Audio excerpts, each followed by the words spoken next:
Without getting too in the weeds on politics and stuff, we've got the whole 3.5 versus 2.5 or 1.5 trillion.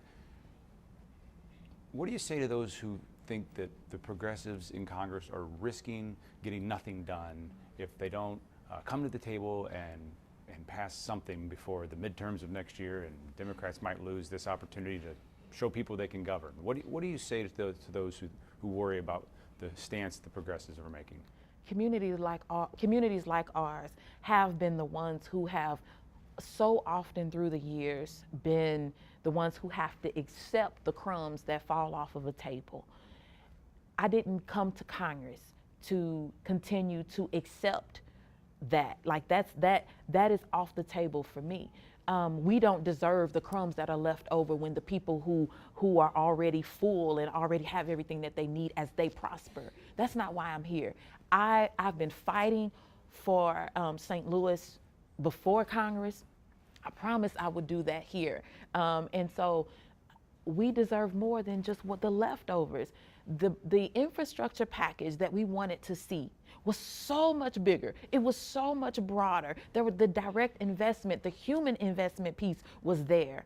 Once this group came together, and this thing was switched over to be bipartisan, they cut out the human aspect. Well, it's not okay. How do we say, you know what? Those that work in physical infrastructure, you are the ones who are important. But you know what? Those that are the ones who take care of your kids so that you can go do this work are not important.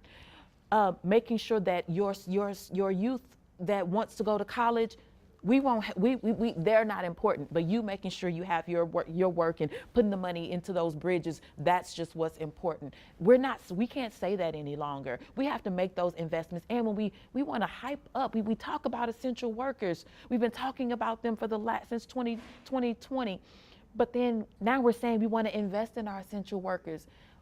This is how we do it. As something as simple as lowering the cost of prescription drugs. Everybody deserves that. How dare we say that, you know what, you don't deserve that right now because there's a small group of people who made the decision that we want to be able to make sure that our donors are happy.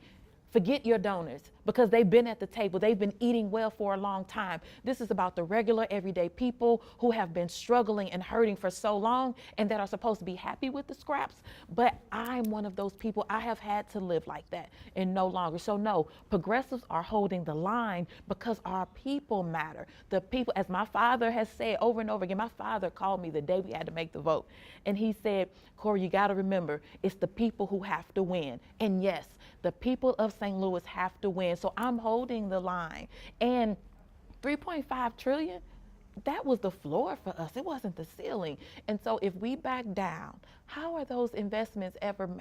We may not get back here where we have all three houses, and this is the president's agenda. This is not even the Congressional Progressive Caucus's agenda. This is President Biden's agenda, and we have to continue to fight for it.